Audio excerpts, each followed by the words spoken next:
The automatic doors of Manhattan General Hospital burst open with a violent whoosh, and Sarah Mitchell stumbled through them like a woman fleeing a nightmare. At 38 years old and 6 months pregnant, she should have been glowing with that mythical pregnancy radiance everyone talked about. Instead, blood trickled from a gash above her left eyebrow, and her designer maternity dress was torn at the shoulder. "Get your hands off me!" she shouted, though no one was touching her. The words seemed to echo from some deeper trauma, bouncing off the sterile walls of the emergency room like ricocheting bullets. Behind her, the doors opened again with considerably less drama. Derek Mitchell strode through with the confident gait of a man accustomed to getting his way in every room he entered. At 42, the millionaire real estate developer carried himself like he owned not just the luxury apartments he built, but the very air people breathed inside them. "Ma'am, please calm down. You're bleeding," said Nurse Jenny Rodriguez, her Brooklyn accent cutting through the chaos as she approached with practiced efficiency. She had seen enough domestic situations in her 15 years at Manhattan General to recognize the signs, even when they walked through the door wearing $1,000 shoes. "I'm fine," Sarah whispered, her soft southern accent making the lie sound almost believable. "Really, I just fell. It was so clumsy of me." Derek's voice boomed across the waiting room, ensuring every person present could hear his version of events. 3 stairs. "Sarah? 3. How clumsy can one person be?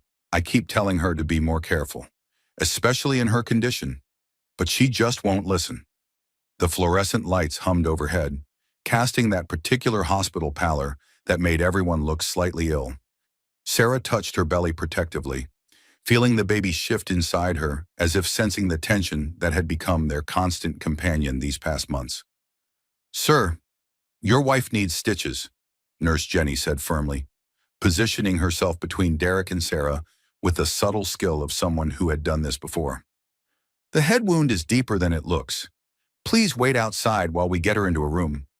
"I'm not leaving my wife," Derek replied, his tone shifting from concerned husband to annoyed customer service complaint. "Do you know who I am? I've donated significant money to this hospital. I have connections on the board." Sarah closed her eyes, feeling the familiar wave of embarrassment wash over her. This was how it always went. Derek's charm and wealth opened doors. His temper and control slammed them shut. She had learned to navigate the space between his public persona and private reality like walking through a minefield blindfolded. "Derek, please just let them help me," she said quietly, the words barely audible above the constant background noise of the ER, monitors beeping, phones ringing, the soft squeak of rubber soles on linoleum floors.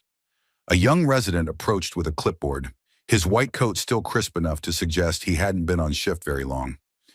"Mrs. Mitchell, I'm Dr. Patel. Can you tell me what happened tonight?" Sarah's mouth opened, then closed. The truth sat on her tongue like a stone she couldn't swallow or spit out.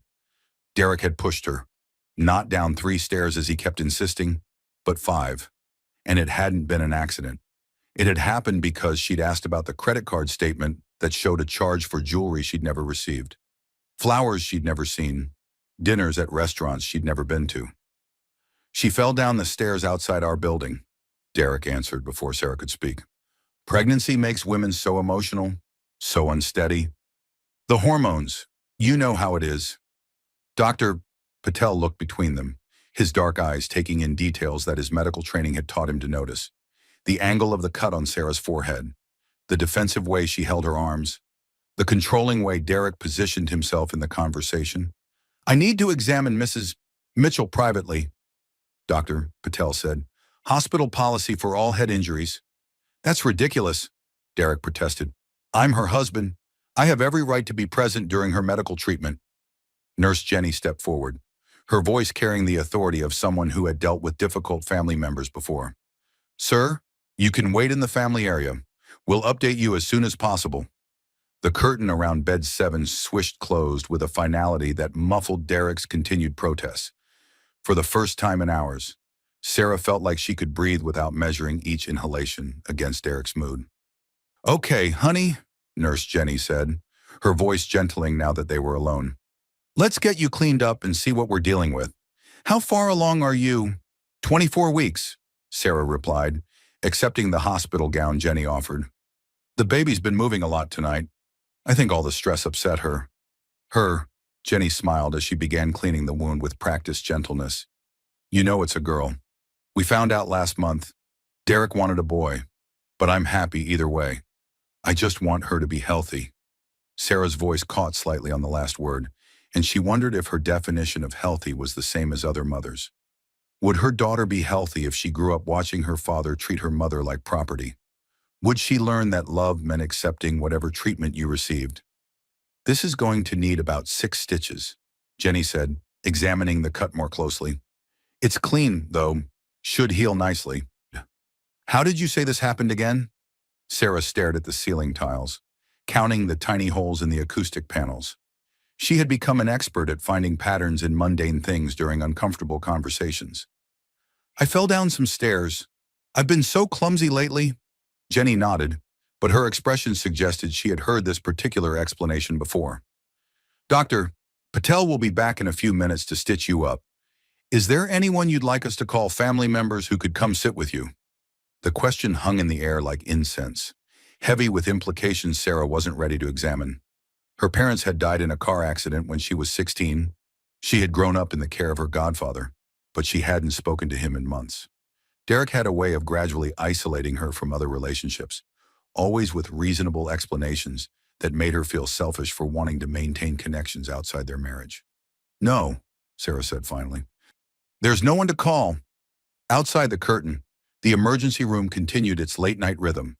Ambulance sirens wailed in the distance, getting closer. Somewhere a child was crying, and a television in the waiting area droned with the endless cycle of overnight news. Sarah closed her eyes and tried to imagine what her life might look like if she were someone else, someone braver, someone who hadn't learned to make herself smaller to fit into the spaces her husband allowed her to occupy. The sound of the curtain rings sliding open made her eyes snap back to the present. Dr.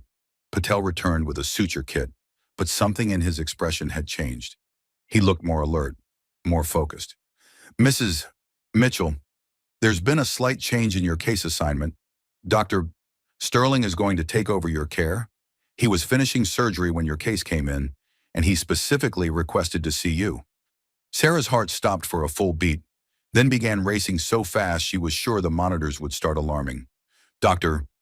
Marcus Sterling, her godfather, the man who had taught her to ride a bicycle and helped her with calculus homework and walked her down the aisle at her wedding because her father couldn't. The billionaire surgeon who had built his fortune as much through shrewd investments as through saving lives. She hadn't seen him in 6 months. Not since the awkward dinner where Derek had dominated the conversation and made subtle comments about Marcus being too old to understand modern marriage dynamics. After that night, the calls and invitations had gradually stopped coming, and Sarah had told herself it was natural for relationships to change when people got married. Now, as footsteps approached the curtain with the measured pace of someone accustomed to making life and death decisions, Sarah realized she was about to face the one person who had known her long enough to see through the careful facades she had learned to construct. The one person who might ask the questions she wasn't ready to answer. The curtain slid open once more, and Dr. Marcus Sterling stepped inside, his silver hair catching the harsh, fluorescent light, and his pale blue eyes immediately finding hers with the intensity that had made him one of the most respected surgeons on the East Coast. Sarah Elizabeth, he said, his deep voice carrying just a hint of his Boston accent. My God, what happened to you? 20 minutes had passed since Sarah had been sequestered behind the hospital curtain, but to her it felt like hours. The antiseptic smell of the emergency room had become overwhelming, mixing with the metallic taste of fear that seemed permanently lodged in her throat. When the curtain parted and Dr. Marcus Sterling stepped inside, Sarah felt something inside her chest crack open like an egg. At 62, Marcus Sterling commanded attention without demanding it. His presence filled the small space around bed 7 with the quiet authority of someone who had spent decades making split-second decisions that meant the difference between life and death. Tonight, however, his usual surgeon's composure flickered when his eyes took in the full extent of Sarah's injuries. Uncle Marcus! Sarah's voice came out smaller than she intended, using the childhood name she hadn't spoken in months. What are you doing here? Marcus approached the bed with careful steps, his trained eyes cataloging details with the precision that had made him legendary among his colleagues. The cut on her forehead was clean but deep. The bruising around her left shoulder was fresh but not from tonight. The way she held her arms suggested defensive injuries that went beyond a simple fall. "I was finishing surgery when they called me about a domestic disturbance case," he said, his voice gentler than she had heard it in years. "I never imagined I'd find you here, sweetheart. Never imagined it would be you." The endearment hit Sarah like a physical blow. When was the last time someone had called her sweetheart and meant it as comfort rather than manipulation? When was the last time someone had looked at her with concern that didn't come attached to conditions and expectations? "It's not what you think," she said quickly, the words automatic after months of practice. "I fell down some stairs. Derek was right behind me, trying to help. I've just been so clumsy lately with the pregnancy hormones and everything." Marcus pulled up the small rolling stool and sat down so his eyes were level with hers. It was a gesture she remembered from childhood, when he would lower himself to her height to discuss scraped knees or hurt feelings with the same seriousness he brought to consulting on complex surgical cases. "Sarah," he said quietly, "I've been treating trauma patients for 35 years. I know what fall injuries look like, and I know what assault injuries look like. These bruises on your shoulder are at least 3 days old. The cut on your head came from impact with a sharp edge, not from tumbling downstairs." Sarah's hands moved instinctively to cover her belly, as if she could protect her unborn daughter from hearing these words. "You don't understand. Marriage is complicated. Derek has been under a lot of stress with his business, and I've been emotional lately. Sometimes I overreact to things." "How long has this been happening?" Marcus asked, his surgeon's mask slipping to reveal the man who had once bandaged her scraped elbows and read her bedtime stories. The question hung between them like a bridge. Sarah wasn't sure she had the courage to cross. "How do you tell the man who taught you to ride a bike that your marriage is falling apart? That the successful businessman he toasted at your wedding pushes you around like a piece of furniture? That you've become someone you don't recognize? Someone who apologizes for breathing too loudly?" "It's not happening," she whispered. But even as she said it, the words felt hollow. "Derek loves me. He takes care of me. He provides for me. I have everything any woman could want." Marcus reached for her medical chart, scanning it with the focused attention he brought to all diagnoses. "According to this, you've been in the ER 3 times in the past 6 months, sprained wrist from falling off a curb, bruised ribs from slipping in the shower, and now this head injury from falling downstairs. Sarah, that's not clumsiness. That's a pattern." "You're making it sound worse than it is," Sarah said, but her voice lacked conviction. "Derek never means to hurt me. He just gets frustrated sometimes, and I can be difficult. I ask too many questions about things that aren't my business." "Like what?" Marcus asked. "Like credit card statements and phone calls and why he needs to work so late so often?" The words tumbled out before Sarah could stop them. "But he's right. Those things aren't my concern. I should trust him to handle our finances and his business without interfering." Marcus was quiet for a long moment, studying her face with the intensity he usually reserved for examining x-rays and surgical plans. "The Sarah I raised would never accept that explanation. The Sarah I know would ask questions about anything that affected her life.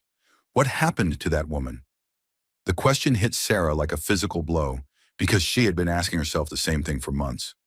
When had she stopped trusting her own instincts? When had she started second-guessing every thought and feeling? When had she learned to make herself smaller and quieter to avoid triggering Derek's anger?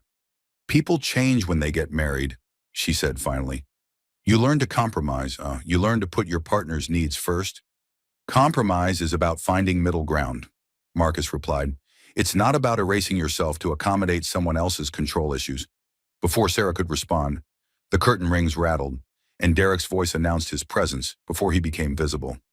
"Sarah, honey, are you doing okay in there? The nurses won't tell me anything, and I'm getting worried." Marcus stood up, his full height and presence creating a barrier between Sarah and the curtain opening. When Derek stepped inside, his expression immediately shifted from concerned husband to deferential businessman. Sarah watched the transformation with fascination and horror, recognizing the calculating look that crossed Derek's features when he encountered someone who might be useful to him. "Dr. Sterling," Derek's voice rose with manufactured enthusiasm. "What an incredible honor. I had no idea you were working tonight. I'm Derek Mitchell, Sarah's husband. We met briefly at the hospital fundraising gala last spring. I remember, Marcus replied, his tone professional but noticeably cool.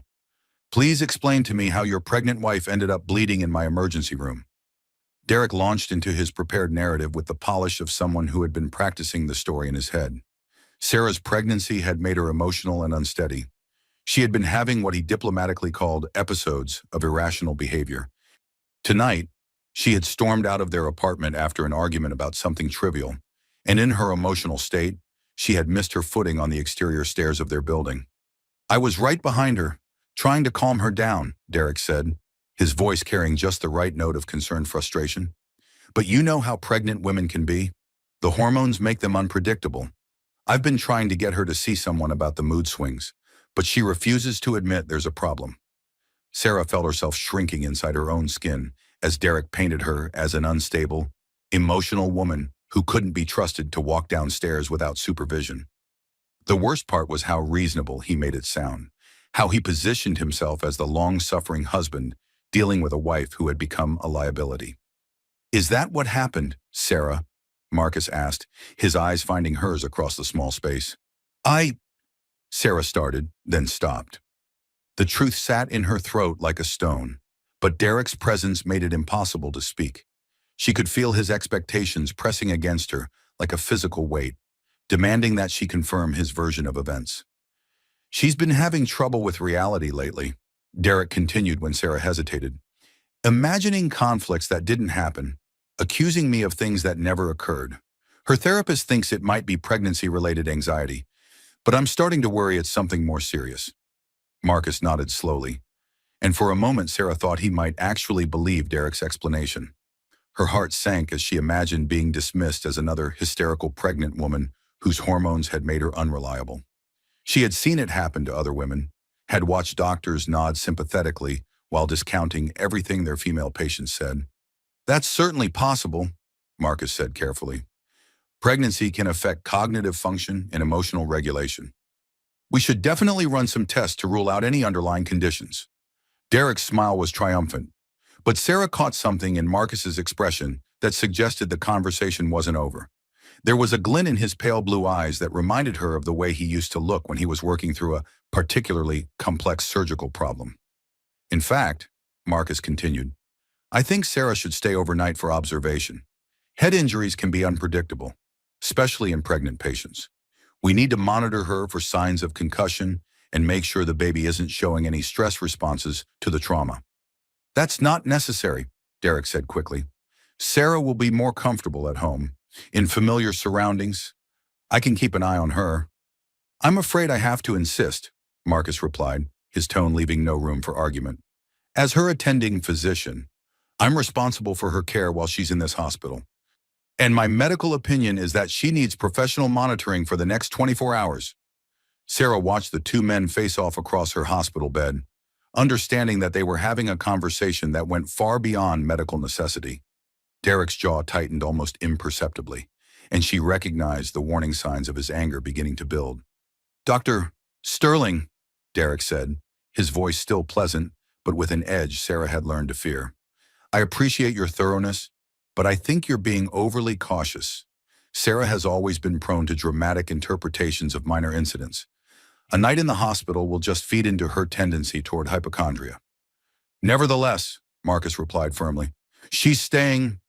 As if summoned by the rising tension, Nurse Jenny appeared at the curtain opening. Dr. Sterling, there's a phone call for you at the nurse's station. They said it was urgent. Marcus looked reluctant to leave but nodded. I'll be right back. Sarah, don't go anywhere. As his footsteps faded down the hallway, Derek moved closer to Sarah's bed, his concerned husband mask slipping just enough for her to see the anger underneath. What did you tell him? He asked quietly. Nothing, Sarah whispered. I told him exactly what you said happened. Good, Derek said, but his eyes remained hard. Because if you start filling his head with your paranoid fantasies, it's going to cause problems for both of us. Dr. Sterling is a powerful man in this city.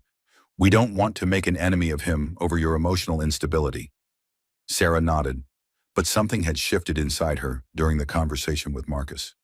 For the first time in months, someone had looked at her injuries with professional eyes and seen what she had been afraid to acknowledge. Someone had asked the questions she had been afraid to answer. And somewhere in the distance, a phone was ringing with news that would change everything. Derek's voice shifted like a radio changing stations the moment Dr. Marcus Sterling disappeared around the corner toward the nurse's station.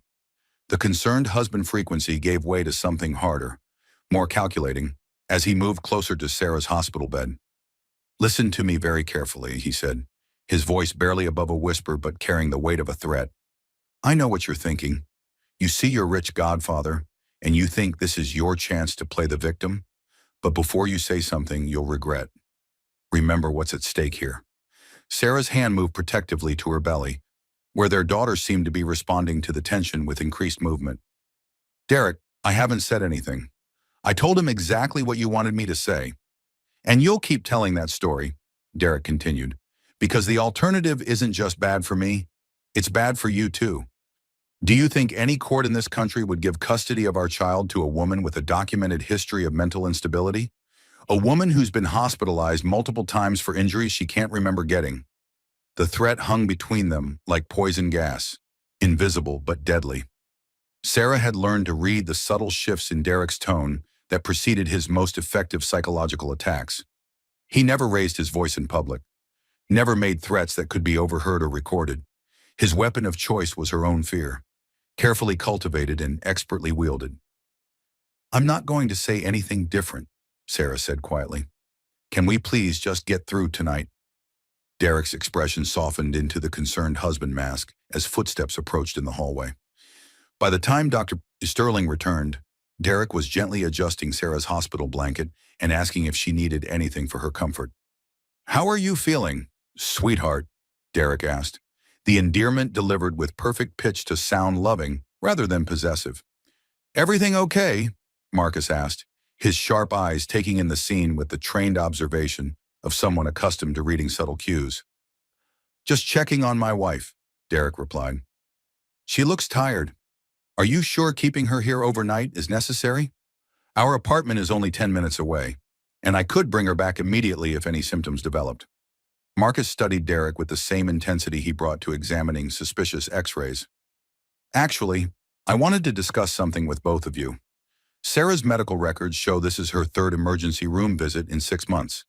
That's unusual for a healthy woman in her 30s. Derek's smile never wavered, but Sarah caught the almost imperceptible tightening around his eyes that signaled danger. "Sarah's always been accident-prone," he said with fond exasperation. "Even when we were dating, she was constantly tripping over things or walking into doors. I used to joke that she needed a full-time bodyguard." "The previous injuries were also falls?" Marcus asked. "Sprained wrist from catching herself wrong when she tripped on a sidewalk curb," Derek recited smoothly. "Bruised ribs from slipping in our shower, which has been on my list to get fixed for months. And now this tumble down the stairs. Like I said, pregnancy has made her even more unsteady than usual." Sarah listened to her husband recite the catalog of her injuries with the detached precision of someone reading a grocery list. Each incident had been carefully explained away, each bruise and cut transformed into evidence of her own inadequacy rather than his violence.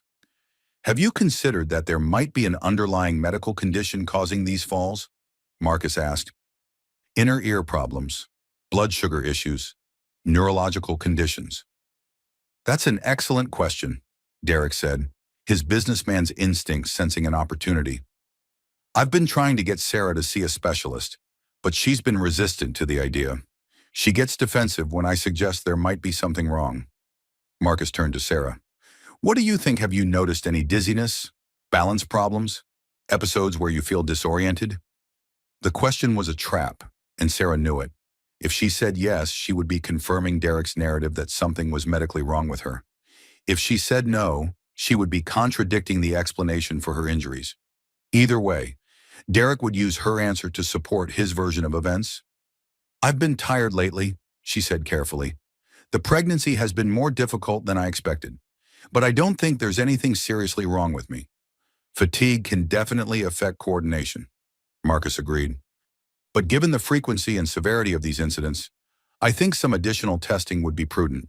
Blood work to check for anemia, thyroid function, blood sugar levels, maybe an MRI to rule out any neurological issues. Derek nodded enthusiastically. Whatever you think is best. Dr. Sterling, I want Sarah and the baby to be as healthy as possible. Cost isn't a factor. Obviously, the casual mention of money was perfectly timed.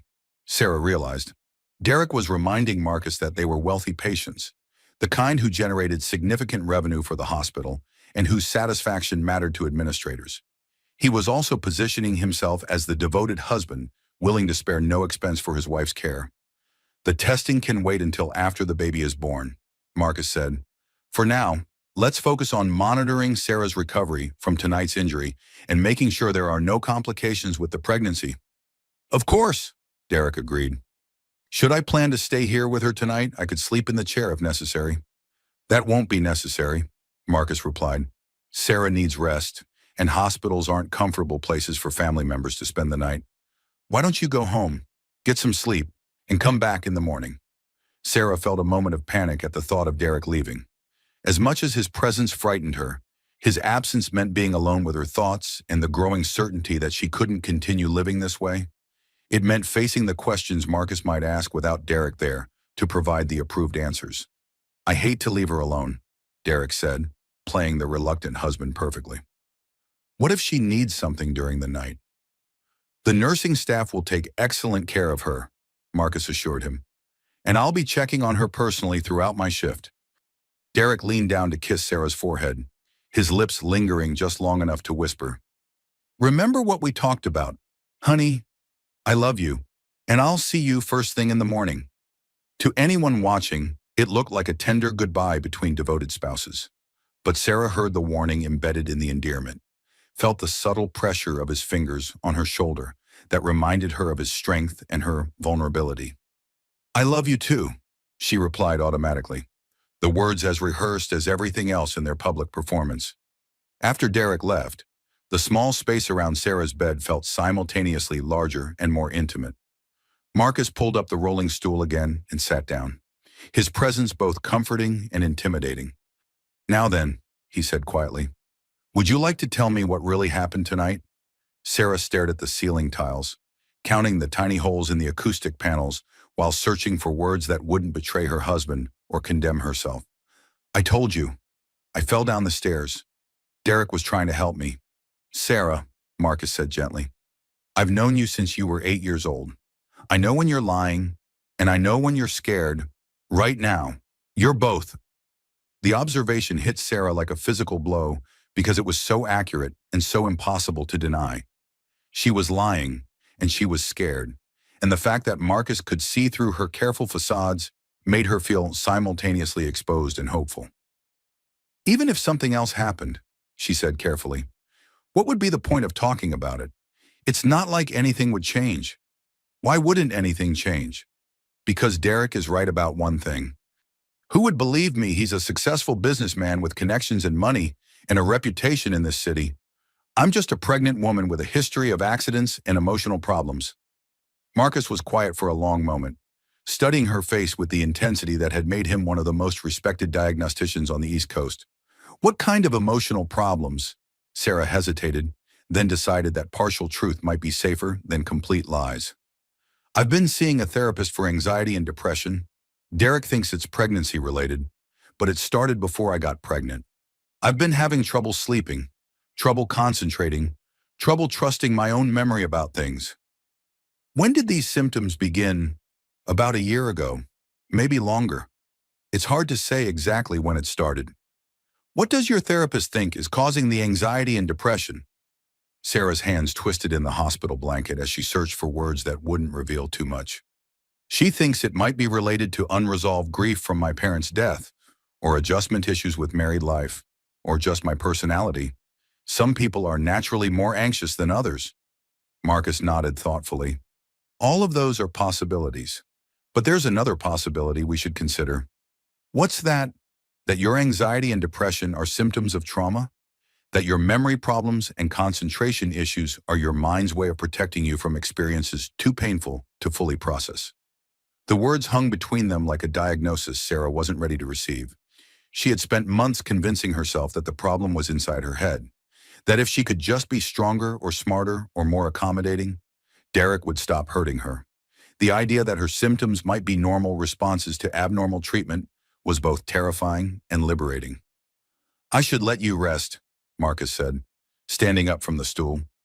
"But Sarah, I want you to know that whatever is happening in your life, you're not alone. You have options, and you have people who care about you. That hasn't changed just because you got married." As he moved toward the curtain, Sarah felt a moment of desperate courage. "Uncle Marcus," he turned back, eyebrows raised. "If someone were in a situation where they needed help but couldn't ask for it directly, what would you advise them to do?" Marcus returned to her bedside, his expression gentle but serious. "I would tell that person that asking for help isn't a sign of weakness. It's a sign of wisdom. And I would tell them that sometimes the bravest thing you can do is trust someone else to help you carry a burden that's too heavy to bear alone." After he left, Sarah lay in the darkened hospital room listening to the sounds of the night shift. Somewhere down the hall, a baby was crying. Outside her window, ambulance sirens wailed in the distance. And in her pocket, her phone buzzed with a text message that would change everything. Sarah's phone buzzed against her hip with the insistent vibration of an incoming message. The sound seemed unnaturally loud in the quiet hospital room, where the only other noises were the steady beep of monitoring equipment and the distant murmur of nurses making their rounds. She fumbled for the device with hands that trembled slightly, either from exhaustion or the lingering effects of shock. The message was from Mrs. Thompson, the 73-year-old widow who lived in the apartment next to Sarah and Derek's building. Eleanor Thompson had been a fixture in the neighborhood for 40 years.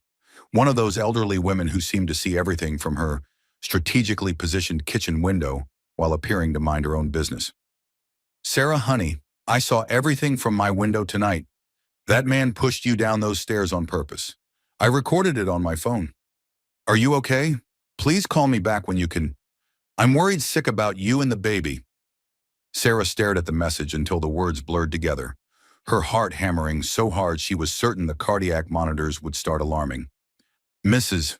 Thompson had witnessed what really happened. More than that, she had recorded it. The evidence Derek had spent an hour carefully explaining away actually existed, captured in digital pixels that couldn't be manipulated or dismissed. Her finger hovered over the delete button, Derek's warnings echoing in her mind. But before she could erase the message, footsteps approached her cubicle, and Dr. Sterling's voice carried through the thin curtain. "Sarah, are you awake? I wanted to check on you before my next surgery." "Come in," she called, hastily sliding the phone under her blanket. Marcus entered with the quiet efficiency of someone accustomed to moving through hospitals in the middle of the night. He carried a tablet and wore the focused expression of a surgeon reviewing case notes, but his eyes immediately went to Sarah's face with the concerned attention of a surrogate father. "How are you feeling? Any nausea, dizziness, blurred vision?" "No, nothing like that. Just tired." Sarah tried to keep her voice steady, but the phone felt like it was burning against her leg through the hospital blanket. Marcus pulled up the rolling stool and opened his tablet, scrolling through what appeared to be her medical records. "I've been reviewing your file from tonight, and something's been bothering me. The angle of your head injury isn't consistent with a forward fall downstairs." Sarah's mouth went dry. "What do you mean? When someone falls forward, they typically sustain injuries to their knees, palms, maybe their forehead if they don't get their hands up in time. But your injury is on the left side of your head, suggesting lateral impact. As if you hit something while falling sideways or were struck from the side." The clinical description of her trauma felt surreal, like listening to someone analyze a crime scene from a television show rather than discussing her own body. "I'm not sure I remember exactly how I fell. Everything happened so fast." Marcus set down the tablet and leaned forward slightly, his voice dropping to the gentle tone she remembered from childhood conversations about difficult topics. "Sarah, I need to ask you something, and I want you to know that whatever you tell me stays between us unless you give me permission to share it. Doctor-patient confidentiality applies even when the doctor happens to be your godfather." Sarah nodded, not trusting her voice. "Did Derek push you tonight?" The question hung in the air like a challenge, daring her to finally speak the truth she had been protecting with lies and silence. Sarah's hand moved instinctively to her phone, feeling the weight of Mrs. Thompson's message and the evidence it promised. She started, then stopped. Years of gaslighting had trained her to doubt her own perceptions, to question her memories, to assume that her version of events must be flawed if it contradicted Derek's narrative. Sarah, Marcus said gently, I've treated hundreds of domestic violence cases over the years. I know what the injuries look like, and I know how victims are trained to protect their abusers. You don't have to be afraid of telling me the truth. The words domestic violence hit Sarah like a physical blow. She had never applied that label to her situation, had never thought of herself as one of those women she sometimes saw in news programs or read about in articles. Those were other women, weaker women who didn't have college degrees and comfortable homes, and millionaire husbands who bought them expensive jewelry and took them to charity galas. Derek isn't a violent person, she said automatically. He's just been under a lot of stress lately with his business, and I can be difficult sometimes. I ask too many questions about things that aren't really my concern. What kinds of questions? About credit card statements, about why he needs to work late so often, about phone calls he takes in private. The words tumbled out before Sarah could stop them. Months of suppressed concerns finally finding voice. Those sound like reasonable questions for a wife to ask, Marcus observed. That's what I thought. But Derek says marriage requires trust, and constantly questioning him shows that I don't trust him. He says it's insulting and hurtful, and that I'm being paranoid because of my anxiety issues. Marcus was quiet for a moment, processing her words with the same methodical approach he brought to complex diagnoses. What happened tonight when you asked about the credit card statement? Sarah's phone buzzed again, the vibration a reminder of the evidence sitting in Mrs. Thompson's phone. There was a charge for jewelry I never received, flowers that never came to our apartment, dinner at a restaurant I've never been to. When I asked Derek about it, he said I was being suspicious and accusatory. And then what happened? He got angry. Really angry. He said I was questioning his integrity, that I was acting like he was a criminal instead of a husband who works hard to provide for his family. Sarah's voice dropped to a whisper. He said I was becoming like my mother? Marcus's expression sharpened. What did he mean by that? My mother used to question my father about his business dealings. Derek says she was paranoid and controlling, and that it destroyed their marriage. He says I'm developing the same toxic patterns, and that if I don't stop, I'll destroy our marriage too. Sarah, your parents had one of the strongest marriages I've ever seen. Your mother wasn't paranoid or controlling. She was your father's closest advisor and business partner. They made every major decision together. The contradiction hit Sarah like cold water, shocking her out of the carefully constructed narrative Derek had been building about her family history. She had started to believe his version of her parents' relationship, had begun to doubt her own childhood memories of two people who clearly loved and respected each other.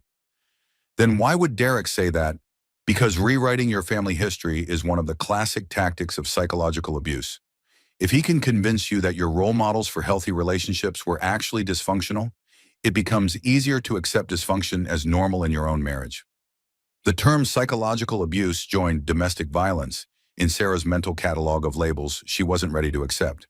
But even as her mind rejected the clinical terminology, her body recognized the truth of Marcus's words. Her shoulders relaxed slightly, as if she had been holding her breath for months and was finally allowing herself to exhale. What happened after Derek got angry about the credit card questions? Marcus asked gently. He said I needed to learn to trust him like a proper wife should. He said constant questioning was a form of emotional abuse, and that I was damaging our relationship with my suspicious nature. Sarah paused, remembering the escalating argument with crystal clarity for the first time in hours. I tried to apologize and explain that I wasn't trying to be suspicious, but he said my apologies were manipulative, that I was trying to make him feel guilty for defending himself against my accusations. How did you end up outside on the stairs? I said I needed some air, that maybe we should both take a break from the conversation and talk about it later when we were calmer. Derek said that was typical, that I always tried to run away from problems instead of facing them like an adult. Marcus leaned forward, his attention completely focused on her words. Did he follow you outside? Sarah's phone buzzed a third time. Mrs. Thompson's continued concern adding weight to the truth she was finally ready to speak. Yes, he followed me onto the landing and said we were going to finish the conversation right then. He said he was tired of me walking away every time he tried to address my behavioral problems. And then, I told him I wasn't walking away. I was just trying to give us both space to cool down. I said we could talk more productively if we weren't both angry. Sarah closed her eyes, remembering the moment with painful clarity. That's when he grabbed my shoulders and said I was manipulating the situation, trying to make him look like the bad guy when I was the one causing problems. Did he push you then? He said I needed to learn that actions have consequences, that I couldn't keep questioning him and expecting there to be no response. He said I was pushing him to his limit, and that if I pushed too far, I might not like what happened next. Marcus waited, understanding that she needed to tell the story at her own pace. I tried to turn around and go back inside, but he grabbed my arm and said we weren't done talking. When I pulled away from him, Sarah's voice broke slightly. He pushed me hard. I lost my balance and fell down the stairs, and all I could think about was protecting the baby.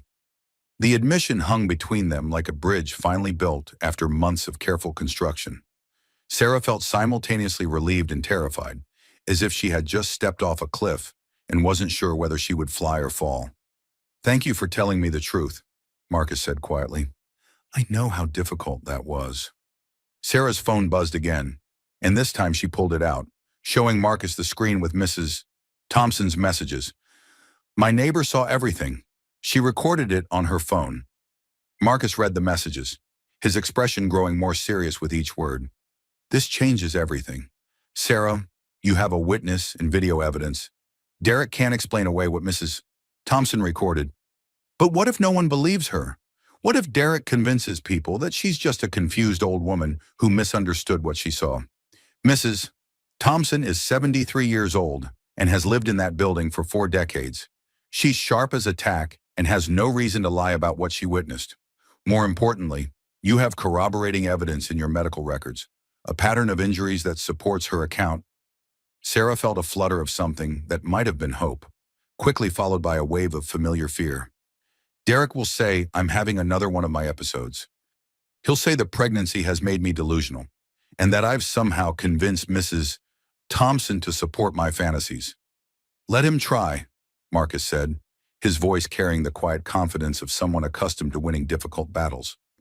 "I'm not just your godfather, Sarah. I'm also a billionaire with significant influence in this city. I have resources Derek doesn't know about, and I have connections that extend far beyond his real estate business." The reminder of Marcus's wealth and power created a new dynamic in Sarah's mental calculus. For months, Derek had used his millionaire status and business connections as weapons to ensure her compliance. The implicit threat had always been that he could destroy her financially and socially if she crossed him. But Marcus operated in a different stratosphere entirely, where billionaire ex-husband surgeon Godfather trumped millionaire abusive husband in every meaningful way. "What do I do now?" Sarah asked. "First, we get Mrs. Thompson's video evidence secured and documented. Then we make sure you and the baby are safe while we figure out the next steps. But Sarah, you need to understand that once we start down this path, there's no going back. Derek will escalate when he realizes he's losing control." Before Sarah could respond, footsteps approached rapidly in the hallway, and Derek's voice carried through the curtain with barely controlled anger. "Where is she? I want to see my wife right now." Marcus stood up, moving between Sarah's bed and the curtain entrance, with the protective instincts of someone who had spent decades defending the vulnerable. "It's after midnight, Mr. Mitchell. Visiting hours are over." "Don't give me visiting hours," Derek snapped, his careful public persona finally cracking. "That's my wife and my unborn child. I have every right to see them whenever I want." "Actually," Marcus replied calmly, "as her attending physician, I determine what's in Sarah's best medical interest. And right now, she needs rest without disturbance." Sarah listened to the confrontation with growing terror, recognizing the escalation in Derek's voice that preceded his most dangerous moments. He had discovered something, or suspected something, and was coming to reassert control before she could slip away from him entirely. Her phone buzzed one final time with a message that made her blood run cold. "Derek just came to my apartment asking questions about what I might have seen tonight. I didn't answer the door, but I think he knows I witnessed what happened. Be careful, sweetheart." The game had changed, and Derek was making his move. Derek's voice carried through the emergency room with the dangerous edge Sarah had learned to fear most. controlled fury masquerading as righteous indignation. She could hear him at the nurse's station, his tone shifting between charming persuasion and barely veiled threats as he tried to convince the staff to let him see her. "I understand hospital policies," Derek was saying, "but surely an exception can be made for a concerned husband. My wife was seriously injured tonight, and I need to make sure she's receiving proper care." Marcus moved closer to Sarah's bed, his presence both protective and reassuring. "He can't get back here without permission from the attending physician," he said quietly. "And I'm not giving that permission." Sarah's hands shook as she clutched her phone. Mrs. Thompson's warning about Derek's visit playing over and over in her mind. "He knows," she whispered. "He knows Mrs. Thompson saw what happened, and now he's trying to figure out what she might have told people." "That actually works in our favor," Marcus replied. "If Derek is trying to control the narrative, it means he's worried about what the truth might reveal. Innocent people don't usually spend their time coaching witnesses." The sound of Derek's footsteps approached their curtained area, accompanied by Nurse Jenny's firm voice. "Sir, I've already explained that patients need rest. You can return during regular visiting hours tomorrow morning." "This is ridiculous," Derek said, close enough now that Sarah could hear the tight control in his voice. "I want to speak to whoever is in charge here. This is completely unacceptable treatment for a family member." "Dr. Sterling is the attending physician on this case," Jenny replied evenly. "He's available to discuss your wife's care with you if you'd like to step into the consultation room." Sarah caught Marcus's eye and nodded slightly. She understood what he was offering, a chance to face Derek with backup, to have someone else witness his behavior when he thought no one important was watching. "Mr. Mitchell," Marcus called out, "why don't you join me in the family consultation room? We can discuss Sarah's treatment plan." There was a pause before Derek's voice returned, carefully modulated back to concerned husband mode. "Of course, Dr. Sterling. Thank you for accommodating my worry about my wife." Marcus squeezed Sarah's shoulder gently. "I'll be back in a few minutes. If you need anything at all, press the call button and ask for Jenny specifically." After they left, Sarah lay in the quiet darkness, listening to her own heartbeat and feeling the baby's movements slow to the peaceful rhythm of sleep. For the first time in months, she felt a strange sense of clarity, as if the fog that had been clouding her thinking was finally beginning to lift. She thought about Mrs. Thompson's video, concrete evidence that Derek couldn't explain away or manipulate. She thought about Marcus's resources and connections, a safety net she hadn't realized she still had access to. Most importantly, she thought about the conversation they just had, the first time in months that someone had listened to her version of events without immediately suggesting she was mistaken or overreacting. Her phone rang, Mrs. Thompson's name appearing on the screen. "Sarah, honey, are you okay?" The elderly woman's voice was thick with concern and something that might have been fear. "I'm in the hospital, but I'm safe," Sarah said quietly. "Mrs. Thompson, Derek came to your apartment about an hour ago. He was very polite, very charming, asking if I had seen what happened tonight. He said you had fallen down the stairs and hit your head, and he was worried that witnesses might have gotten the wrong impression about the incident." "What did you tell him?" "I didn't open the door. 40 years in this neighborhood has taught me to trust my instincts about people, and something about his tone made my skin crawl. But Sarah, I'm worried he knows I saw what really happened." Sarah felt a chill that had nothing to do with the hospital's air conditioning. "Mrs. Thompson, you need to be careful. Derek can be dangerous when he feels threatened. Don't you worry about me, honey. I've been taking care of myself since before that boy was born. What I'm worried about is you and that baby. Do you have somewhere safe to go? I'm with my godfather right now. He's a doctor here at the hospital, and he's going to help me figure out what to do next." "Good, that's good, Sarah. I want you to know that I've already sent the video to my daughter in California. I told her to keep it safe in case something happens to me. And I've made copies on my computer. Whatever that man thinks he can do to intimidate me, the evidence isn't going anywhere." The practicality of Mrs. Thompson's preparations impressed Sarah. While she had been paralyzed by fear and uncertainty, her elderly neighbor had been taking concrete steps to protect both of them. "Mrs. Thompson, thank you. I don't know what would have happened if you hadn't been watching tonight. I've been watching for months, honey. I've seen the ambulances that come to your building, seen you leaving with bruises you try to cover with makeup.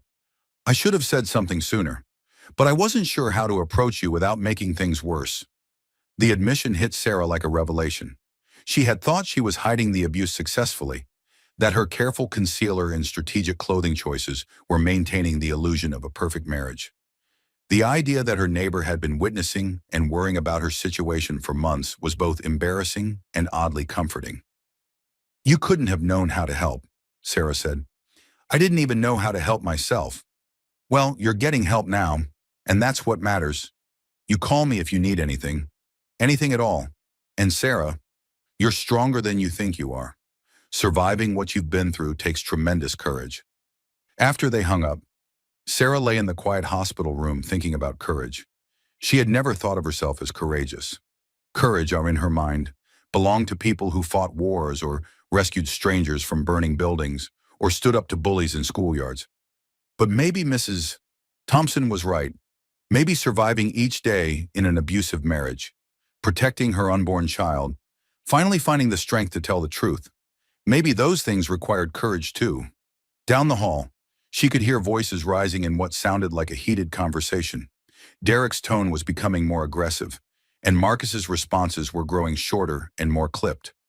The consultation wasn't going well for Derek, and Sarah knew from experience that he would take his frustration out on the nearest available target. Her phone buzzed with a text from an unknown number. This is Rebecca Morrison, attorney. Dr. Sterling asked me to contact you. I specialize in family law and domestic violence cases. I'm coming to the hospital now to discuss your options. You're not alone in this. The message was like a lifeline thrown to someone who had been drowning without realizing it. Marcus wasn't just offering emotional support. He was mobilizing practical resources to help her navigate the legal and logistical challenges ahead. 20 minutes later, the voices in the hallway had died down, and Marcus returned to Sarah's cubicle with a grim expression. How did it go? Sarah asked. Derek is angry, Marcus said simply. He's demanding to take you home tonight, and when I refused, he threatened to file complaints against me and the hospital for interfering with his parental rights. What does that mean? It means he's scared and desperate, which makes him more dangerous but also more likely to make mistakes. When people like Derek feel their control slipping, they tend to overreach and expose themselves. Sewan, Marcus pulled up the rolling stool and sat down, his expression serious but not unkind. Sarah, I need to tell you something about Derek's business dealings that you might not know. I've been making some calls while he was here, and I've learned some disturbing information. Sarah's stomach clenched with a familiar anxiety. What kind of information? The credit card charges you questioned tonight. They weren't for business expenses or innocent purchases. Derek has been using your joint accounts to fund what appears to be an extramarital relationship. The jewelry and flowers and restaurant charges were for another woman. The revelation hit Sarah like a physical blow, not because she was surprised by Derek's infidelity, but because it confirmed her worst fears about her own judgment. She had suspected something for months, but had allowed Derek to convince her that her suspicions were paranoid delusions caused by pregnancy hormones and anxiety disorders. How do you know? She asked quietly. My private investigator is very thorough. The woman's name is Jessica Walsh. She's 26 years old, works as a marketing coordinator for one of Derek's development projects. The relationship has been going on for at least 8 months. 8 months?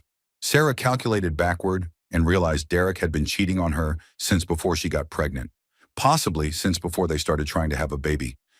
The timeline made her feel sick, not just because of the betrayal, but because it meant Derek had been planning his deception while they were making major life decisions together.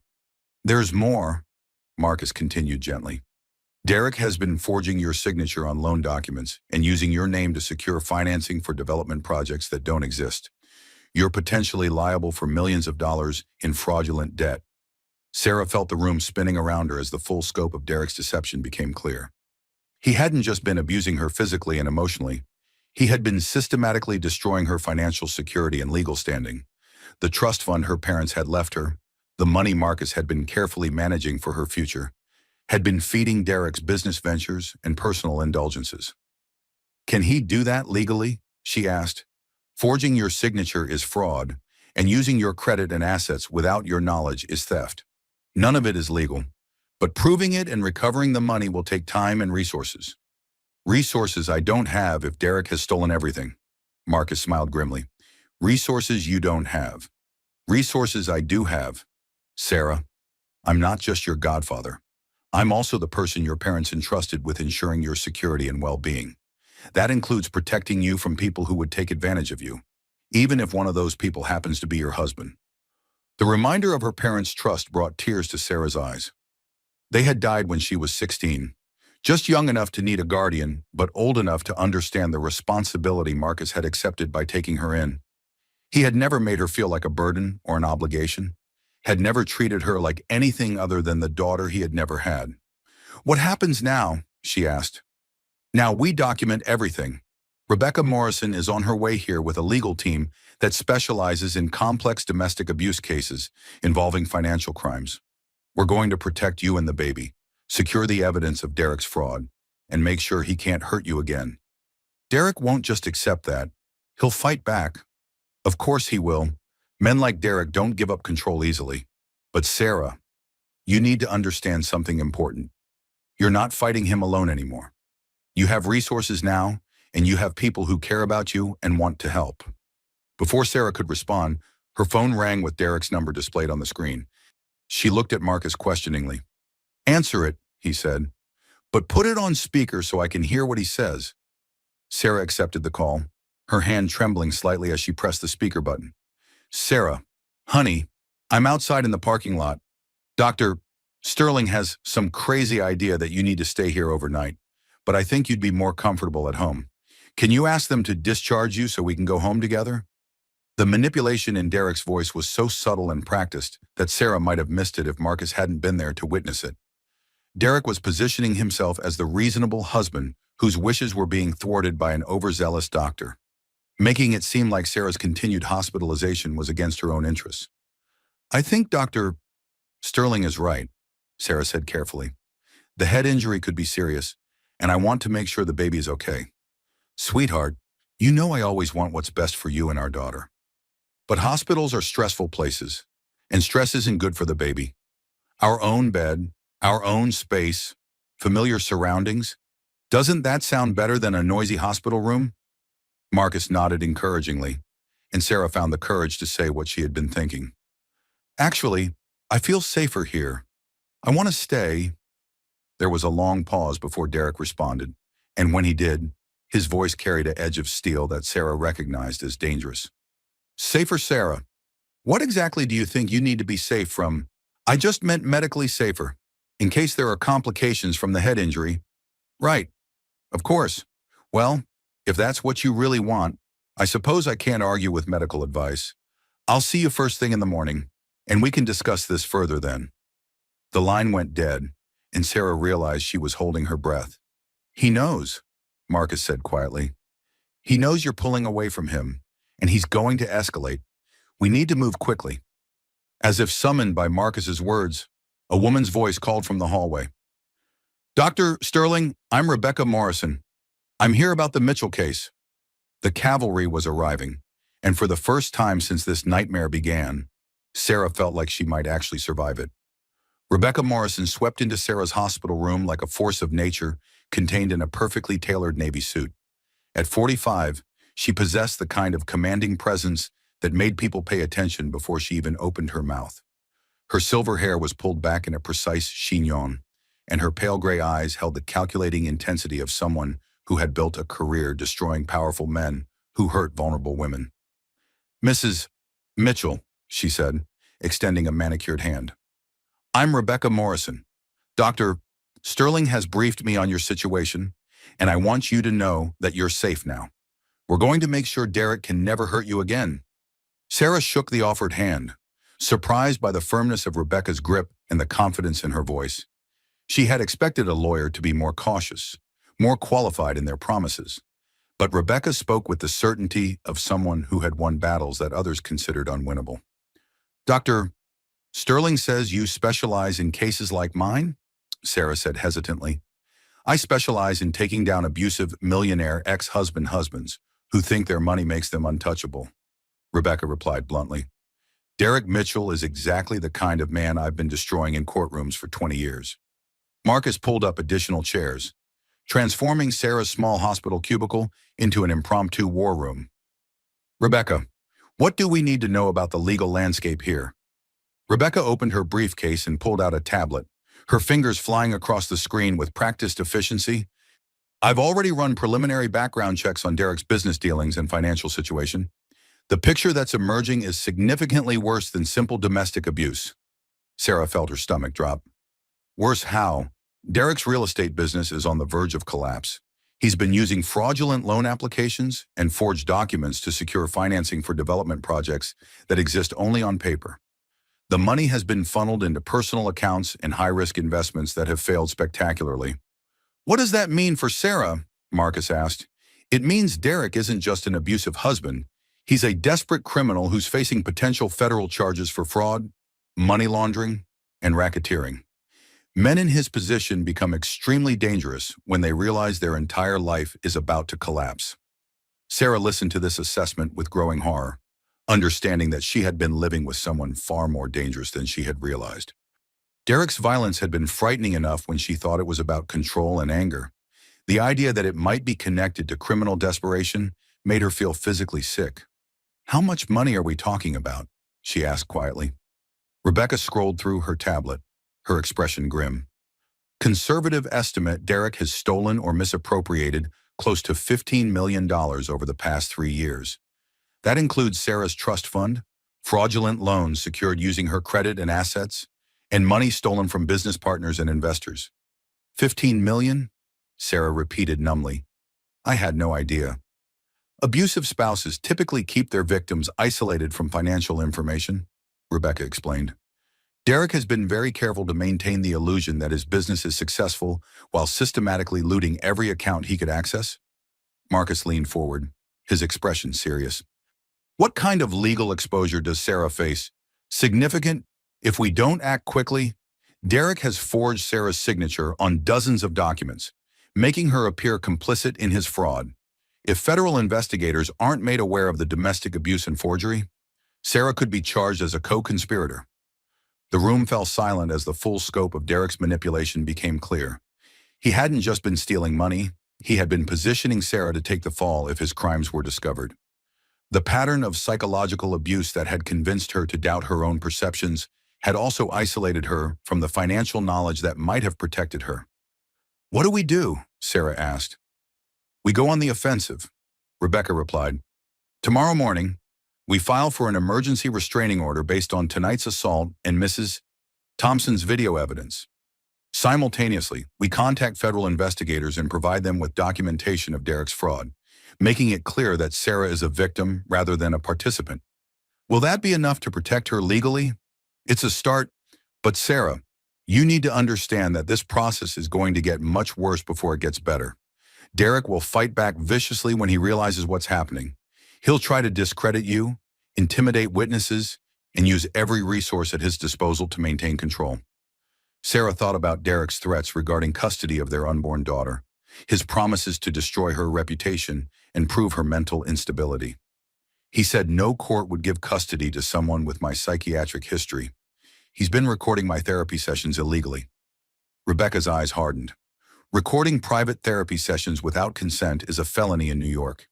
That's another federal charge we can add to his growing list. And Sarah, courts don't award custody to men facing racketeering charges, regardless of the mother's mental health history. Marcus pulled out his own phone and began scrolling through contacts. I'm calling Tom Bradley, my private investigator. If Derek has been as sloppy with his criminal activities as Rebecca suggests, Tom will find the evidence we need to bury him. Good, Rebecca agreed. The more evidence we can gather quickly, the stronger our position becomes. But we also need to focus on immediate safety concerns. Derek knows something has changed tonight, and he's going to try to reassert control.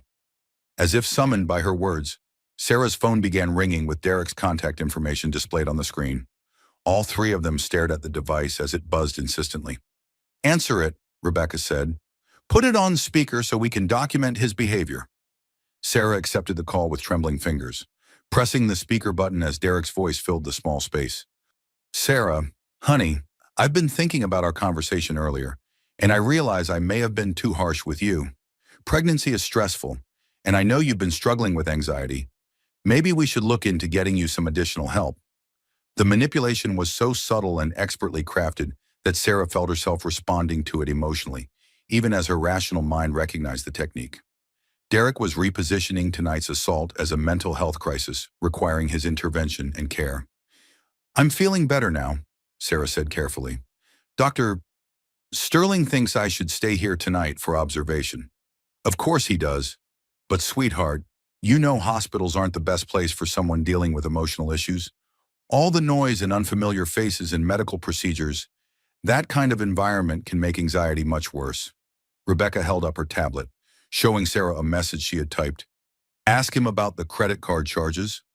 Sarah took a deep breath. "Derek, I've been thinking about those credit card charges I asked you about earlier. Can you help me understand what they were for?" There was a pause before Derek responded, and when he did, his voice carried a hint of irritation. "Sarah, we've already discussed this. Those charges were legitimate business expenses.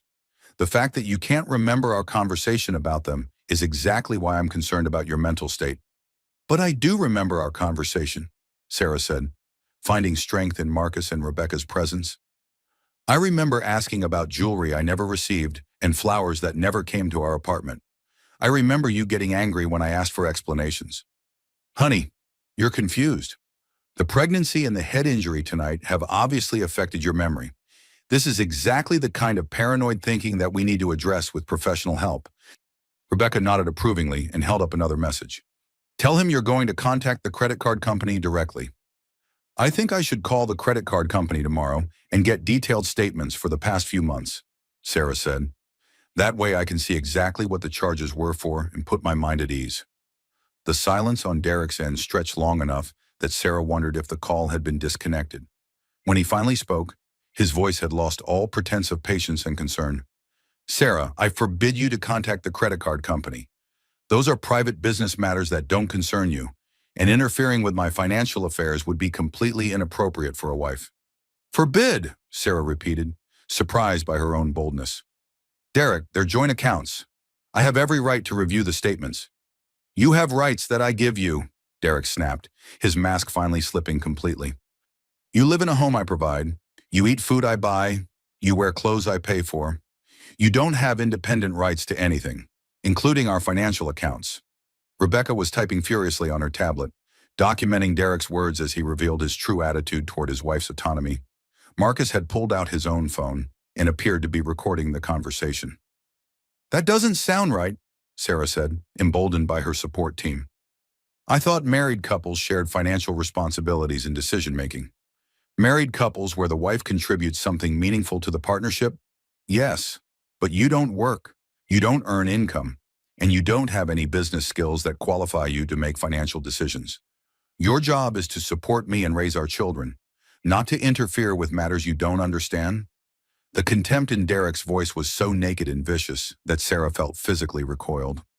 This was how he really saw her, as a dependent who had no right to question or challenge his authority. "I think I understand now," Sarah said quietly. "Good.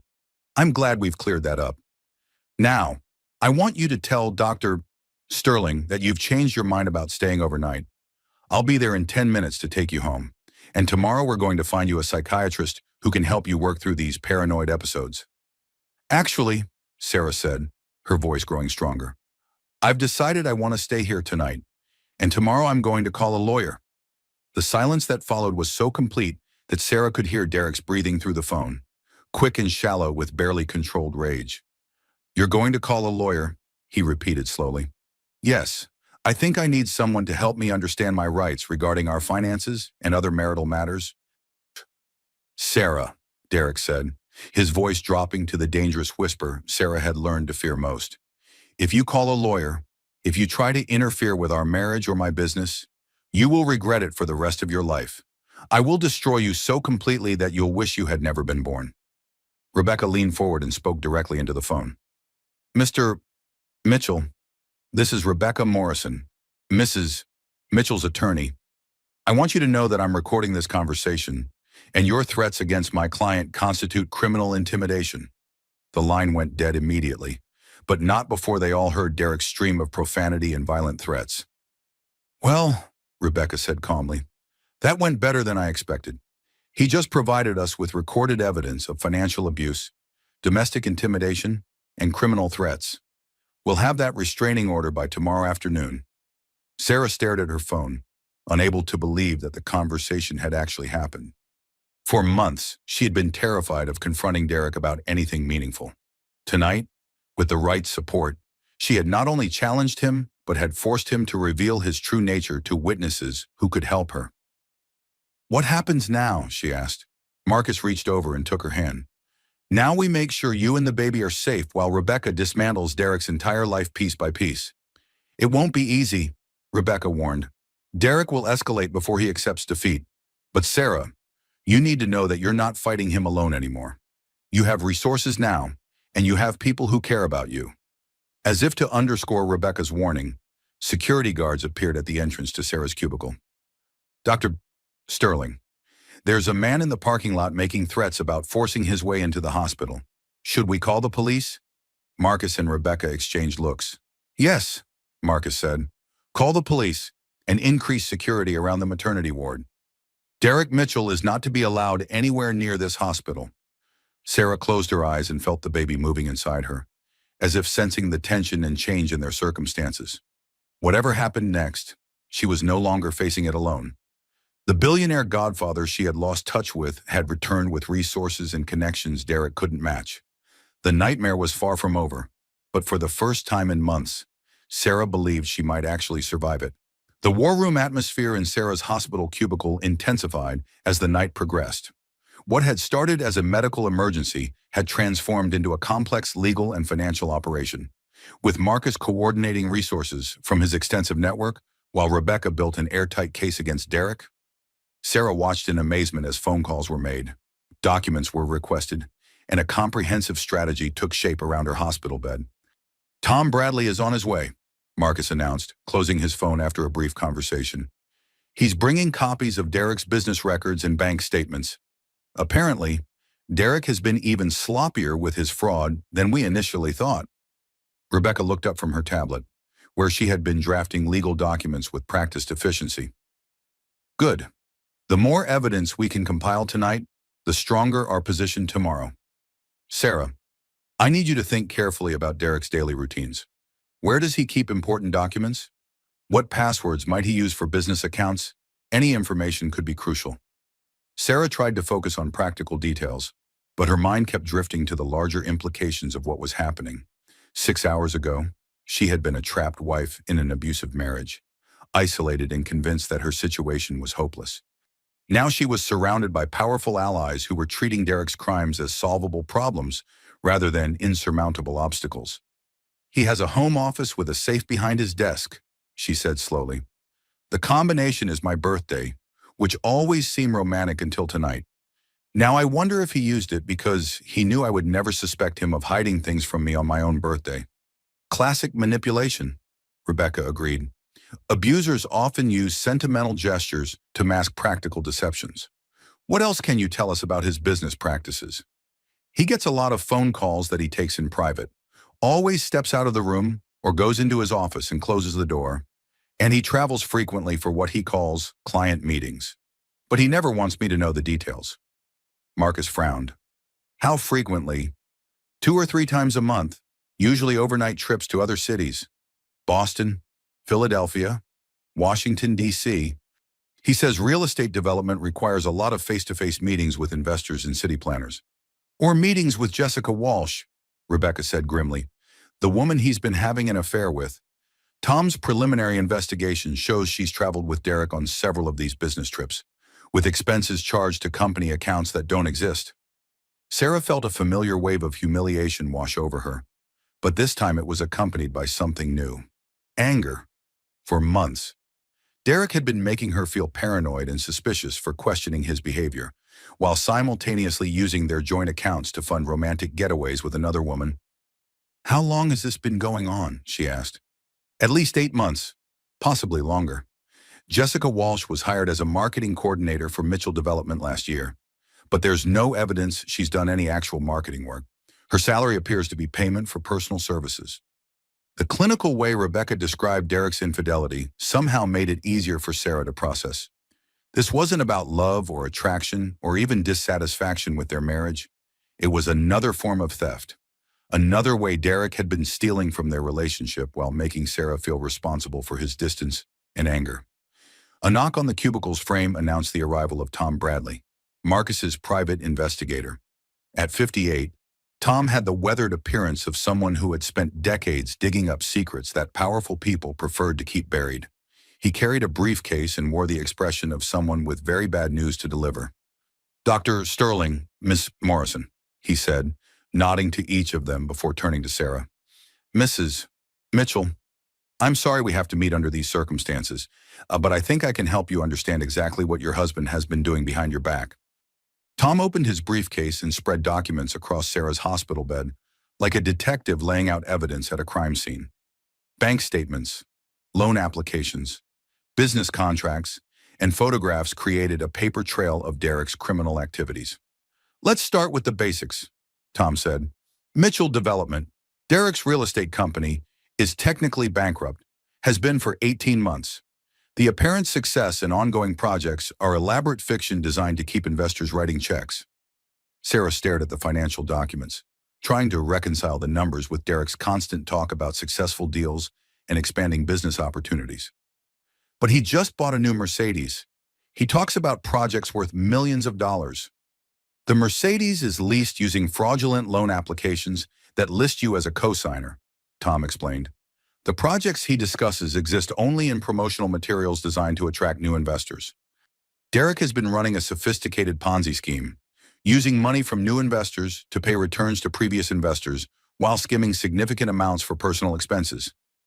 Marcus leaned forward, studying the documents with the focused attention he brought to complex medical cases. "How much money are we talking about?" "Derek has stolen approximately $23 million over the past 3 years," Tom said. "That includes Sarah's trust fund, fraudulent loans, and investor money. Most of it has been spent on maintaining his lifestyle, funding his affair, and making high-risk investments that failed." $23 million. Sarah tried to comprehend the scope of Derek's theft and deception, but the number was so large it felt abstract. She thought about all the times Derek had criticized her spending on groceries or clothing, all the lectures about being responsible with money while he was stealing millions. "What does this mean for the investors who trusted him?" she asked. "It means Derek will be facing federal charges for mail fraud, wire fraud, money laundering, and racketeering." Rebecca said, "The FBI has been investigating Mitchell Development for 6 months. They were planning to move forward with arrests next week." "Next week," Sarah repeated, "which explains Derek's escalating behavior," Marcus observed. "He knows his world is about to collapse, and he's been taking his desperation out on you." Tom pulled out a series of photographs that made Sarah's blood run cold. Images of Derek and Jessica Walsh together at expensive restaurants, luxury hotels, and vacation destinations. The photos spanned several months and showed a level of intimacy that went far beyond a professional relationship. "Jessica Walsh has been fully cooperative with federal investigators," Tom continued. "She's provided detailed information about Derek's business practices and personal behavior in exchange for immunity from prosecution." "She's turned against him?" Sarah asked. "Derek made the same mistake with Jessica that he made with you," Rebecca explained. "He underestimated her intelligence and assumed his charm and money would keep her loyal indefinitely. When federal agents approached her with evidence of the fraud, she realized Derek had been lying to her about his financial situation and business prospects." Sarah felt an unexpected moment of sympathy for Jessica Walsh. Like her, the younger woman had been manipulated and deceived by Derek's carefully constructed facade. The difference was that Jessica had been smart enough to save herself when she learned the truth. "What else did Jessica tell the FBI?" Marcus asked. Tom consulted his notes. "Derek has been increasingly paranoid about Sarah discovering his crimes. He's mentioned several times that he would need to handle the Sarah problem if she became too curious about his business affairs." Jessica interpreted that as threats of violence. The phrase "handle the Sarah problem" sent chills down Sarah's spine. She wasn't just Derek's wife. She was a potential witness who could expose his crimes. Tonight's assault hadn't been about credit card statements or pregnancy hormones. It had been Derek's first attempt to silence her permanently. "There's more," Tom continued. Derek has been researching ways to have Sarah declared mentally incompetent. He's consulted with lawyers about committing her to psychiatric facilities and gaining control of her remaining assets through conservatorship proceedings. That's why he's been so focused on my therapy sessions and mental health issues, Sarah realized. He wasn't trying to help me get better. He was documenting evidence to use against me. Exactly, Rebecca confirmed. The illegal recordings of your therapy sessions were part of a larger plan to discredit you if you ever tried to expose his crimes or leave the marriage. Sarah thought about all the times Derek had suggested she was overreacting or imagining problems. All the subtle ways he had undermined her confidence in her own perceptions. It hadn't been gaslighting for its own sake. It had been preparation for a legal strategy to declare her incompetent. The good news, Tom said, is that we now have extensive documentation of Derek's criminal activities and plans to harm you. Between Mrs. Thompson's video evidence, Jessica Walsh's testimony, and the federal investigation, Derek's credibility is completely destroyed. What happens when he realizes how much evidence we have? Sarah asked. He'll probably try to flee the country, Rebecca said matter-of-factly. Men like Derek often have offshore accounts and contingency plans for exactly this scenario. But the FBI has been monitoring his financial activities and travel for months. He won't get far. Marcus pulled out his phone as it began ringing, checking the caller ID before answering. Dr. Sterling. Yes, I understand. How many agents? We'll be ready. He hung up and turned to the group. That was hospital security. FBI agents are in the lobby asking to speak with Sarah about Derek Mitchell. It appears the federal investigation is accelerating. Sarah felt her heart rate spike as the reality of her situation hit her fully. She wasn't just leaving an abusive marriage. She was becoming a key witness in a major federal criminal case. Derek wasn't just her dangerous ex-husband. He was a desperate criminal facing decades in prison. I'm scared, she admitted quietly. That's completely normal, Rebecca said, her voice gentling. But Sarah, you need to understand that everything has changed tonight. 6 hours ago, you were isolated and helpless. Now you have evidence, allies, and federal protection. Derek's power was always an illusion built on deception and fear. Now that the illusion is shattered, he's just another criminal facing justice. A knock on the cubicle frame announced the arrival of 2 FBI agents, a woman and a man in conservative suits carrying credentials and serious expressions. Mrs. Mitchell, the female agent said, I'm Agent Jennifer Walsh with the FBI's White-Collar Crime Division. We need to speak with you about your husband's business activities and your own safety. Sarah looked around at her unlikely support team, her billionaire godfather, her fierce attorney, the private investigator, and now federal agents. For the first time since Derek had pushed her down those stairs, she felt like the balance of power had shifted in her favor.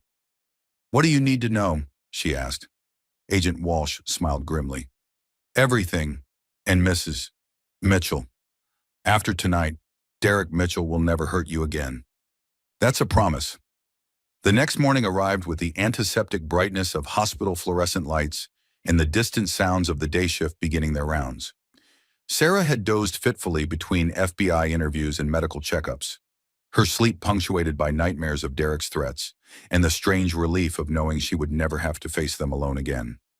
Agent Jennifer Walsh had been thorough and surprisingly gentle in her questioning, treating Sarah as a victim and witness rather than a potential co-conspirator. The FBI had been building their case against Derek for months, but Sarah's testimony and Mrs. Thompson's video evidence provided the final pieces they needed to move forward with arrests. We'll be taking Derek into custody this morning, Agent Walsh had explained during their 3 a.m. conversation. But Mrs. Mitchell, you need to understand that desperate men do desperate things. We're going to provide protection for you and Mrs. Thompson until Derek is safely in federal custody. Now, as morning sun filtered through the hospital room windows, Sarah felt a strange combination of terror and anticipation. Today would mark either the end of her nightmare or Derek's most dangerous escalation. Marcus entered the room carrying coffee and wearing the exhausted expression of someone who had spent the night coordinating a complex operation. How are you feeling? Sweetheart, like I'm about to wake up from a dream and find out none of this really happened, Sarah admitted. It doesn't seem possible that everything could change so quickly. Sometimes the most dramatic changes happen all at once, Marcus replied. You've been building toward this moment for months, even if you didn't realize it. All we did was provide the resources to make your courage effective. Rebecca Morrison arrived shortly after. Looking impeccable despite having worked through the night, she carried a briefcase full of legal documents and the satisfied expression of someone who had built an unbeatable case. Good morning. Sarah, how are you and the baby doing? Better? The bleeding stopped, and the baby's been moving normally. Dr. Patel says I can be discharged this afternoon if there are no complications. Excellent, because we have a busy day ahead of us. The emergency restraining order has been approved, and federal warrants have been issued for Derek's arrest. We're also filing civil suits to recover your stolen assets and protect you from liability for Derek's fraudulent debts. Sarah tried to process the legal machinery that had been set in motion on her behalf. Yesterday she had been trapped and helpless. Today she had teams of lawyers and federal agents working to protect her interests. The transformation felt too dramatic to be real. What happens when Derek realizes what's happening? She asked.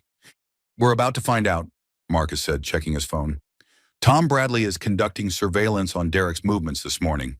He should be arriving at his office right about now. As if summoned by Marcus's words, Sarah's phone began ringing with Derek's contact information displayed on the screen. All three of them stared at the device as it buzzed insistently. Should I answer it? Sarah asked. Yes, Rebecca said. But put it on speaker so we can document whatever he says. FBI agents are recording Derek's calls now, but it's good to have multiple records. Sarah accepted the call with trembling fingers, pressing the speaker button as Derek's voice filled the room. He sounded different this morning, manic and desperate rather than controlled and threatening. Sarah, honey, thank God you answered. Listen to me very carefully. We need to leave town today. Right now. I'll pick you up from the hospital and we can drive to Canada. I have business opportunities there that require immediate attention. The suggestion was so transparently desperate that Sarah felt almost sorry for Derek. He obviously knew that his world was collapsing and was trying to flee the country with his pregnant wife as either a cover story or a human shield. Derek, I can't travel right now.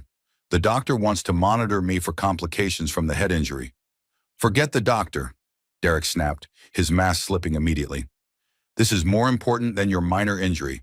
Pack whatever you can carry and meet me in the hospital parking lot in 20 minutes. I'm not going anywhere with you, Sarah said, finding strength in her support team's presence. Derek, I know about Jessica Walsh. I know about the stolen money. I know about everything. The silence on Derek's end stretched so long that Sarah wondered if the call had been disconnected. When he finally spoke, his voice carried the dangerous edge she had learned to fear most. Who told you about Jessica? It doesn't matter who told me. What matters is that I know you've been lying to me about everything. Your business, your finances, your feelings about our marriage.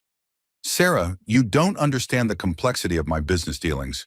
What looks like deception to you is actually sophisticated financial planning that protects our family's interests. Rebecca held up her tablet with a message. Ask him about the federal investigation. Derek, the FBI knows about your financial planning. They have evidence of fraud and money laundering.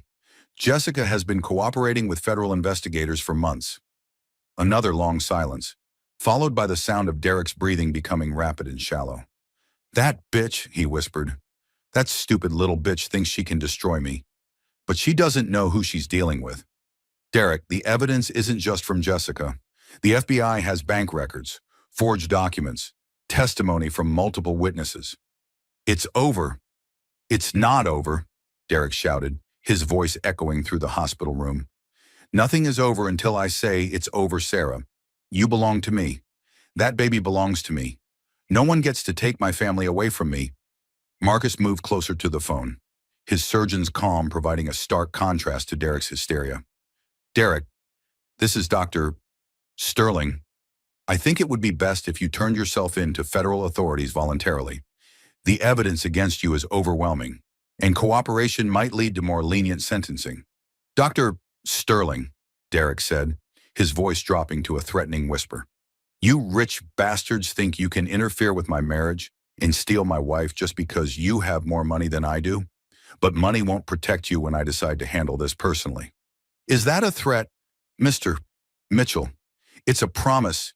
You've made an enemy of the wrong man, and you're going to regret it for the rest of your life. Rebecca leaned forward to speak into the phone. Mr. Mitchell, this is Rebecca Morrison again.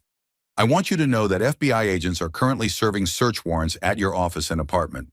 They have evidence of fraud, domestic violence, and now criminal threats against witnesses. Every word you've spoken this morning is being recorded and will be used against you in court. You lawyers are all the same, Derek snarled. You think legal technicalities can protect you from real consequences? But I've got news for all of you. Some problems can't be solved in courtrooms. The line went dead, leaving an ominous silence in the hospital room. Well, Rebecca said calmly, that was illuminating. Derek just provided us with recorded evidence of flight risk, witness intimidation, and specific threats against multiple people. The federal judge will have no choice but to deny bail when he's arrested. Sarah stared at her phone, unable to believe that the man she had married could transform so completely when his facade was stripped away. The charming businessman who had swept her off her feet had revealed himself to be a desperate criminal, willing to threaten anyone who challenged his control. What happens now? She asked. Marcus pulled out his phone as it began buzzing with an incoming call. This should be Tom Bradley with an update on Derek's location. He answered the call and put it on speaker. Tom, what's the situation? Derek just left his office in a panic. Tom's voice reported. FBI agents were waiting for him, but he saw them before they saw him and managed to slip out the back entrance. He's driving erratically and appears to be heading toward the hospital. How long until he gets here? Marcus asked. 10 minutes, maybe 15. Dr. Sterling, this guy is completely unhinged. I've been watching him for 2 days, and his behavior this morning suggests someone who's lost all rational thinking. Rebecca was already gathering her documents and moving toward the door. We need to get Sarah out of here immediately. If Derek is desperate enough to confront her in a hospital with FBI agents looking for him, he's dangerous enough to hurt innocent people. Marcus was already pressing the call button for nurses while simultaneously dialing hospital security. We're going to move you to a secure location until Derek is in custody, he told Sarah. Don't worry about packing anything. We just need to get you somewhere safe. As if to underscore the urgency of the situation, Sarah's phone rang again with Derek's number. This time, when she answered, she could hear traffic noise and the sound of aggressive driving. Sarah, I'm coming to get you, Derek said, his voice manic with desperation. We're leaving this city together, and we're never coming back. Anyone who tries to stop me is going to regret it. Derek, please don't come to the hospital. There are innocent people here who could get hurt. I don't care about innocent people, he shouted. I care about my wife and my child, and I'm not letting anyone take them away from me. Agent Walsh's voice came from the hospital corridor as she approached with several other federal agents. Mrs. Mitchell, we need to move you now. Derek Mitchell is armed and driving toward this location. Sarah felt her blood turn to ice water. Armed. He purchased a handgun 3 days ago using falsified identification, Agent Walsh explained as she and Marcus helped Sarah into a wheelchair. We have to assume he's extremely dangerous and willing to hurt anyone who gets in his way. As they moved through the hospital corridors toward a service elevator, Sarah could hear the distant sound of sirens and the crackle of radio communications. The quiet medical facility was transforming into something resembling a crime scene, with federal agents coordinating security while nurses evacuated patients from areas Derek might try to access. Where are we going? Sarah asked as the service elevator carried them toward the hospital's basement levels. Secure conference room in the administrative wing, Agent Walsh replied. Underground, no windows, multiple exit routes. Derek won't be able to find you there. As the elevator doors opened into the hospital's basement corridors, Sarah realized that her confrontation with Derek was about to reach its climax. Everything that had been building for months, the abuse, the lies, the financial crimes, the federal investigation, was converging into a single moment that would determine whether she and her unborn daughter would be free or forever trapped by Derek's desperation. The sound of squealing tires in the hospital parking lot above them suggested that Derek had arrived, and the final battle for Sarah's freedom was about to begin. The underground conference room in Manhattan General's administrative wing felt like a bunker, its windowless walls and multiple security monitors creating an atmosphere of siege warfare rather than medical care. Sarah sat in a leather chair that probably cost more than most people's monthly rent, watching federal agents coordinate Derek's capture on screens that showed various angles of the hospital complex. Target vehicle located in parking structure, level 2. Agent Walsh's radio crackled. Subject appears to be on foot, moving toward main hospital entrance. Marcus paced the small space with the controlled energy of someone accustomed to making life and death decisions under pressure. How many people are in the hospital right now? Skeleton crew for Sunday morning, Agent Walsh replied. About 60 staff members and maybe 40 patients. We've evacuated the emergency department and locked down the maternity ward as precautionary measures. Rebecca Morrison continued working on her tablet, building legal documentation even as Derek's final desperate gambit played out above them. Sarah, I need you to know that regardless of what happens in the next hour, Derek can never hurt you again. The evidence we've compiled guarantees that he'll spend the next 20 years in federal prison. Sarah watched the security monitors with morbid fascination, seeing Derek's small figure moving through the hospital corridors with the jerky movements of someone operating on pure adrenaline in desperation. He looked smaller than she remembered, diminished by his circumstances rather than enlarged by his usual arrogance. He looks lost, she observed quietly. That's because his entire world has collapsed in the past 12 hours, Marcus replied. Men like Derek derive their sense of power from control and deception. When both of those are stripped away, they become dangerous but also pathetic.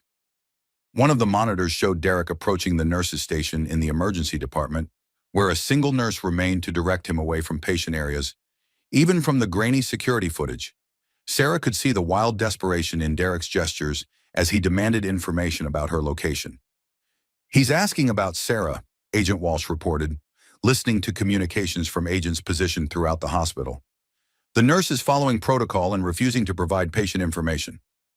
On screen, Derek's conversation with the nurse became increasingly animated. Sarah couldn't hear the words, but his body language suggested escalating aggression and frustration. The nurse remained calm and professional, clearly trained for difficult situations, but probably not for dealing with armed fugitives. Should we intervene? Marcus asked. Not yet, Agent Walsh replied. We have agents positioned at every exit and stairwell. Derek can't leave the building, and he can't access patient areas without triggering immediate response.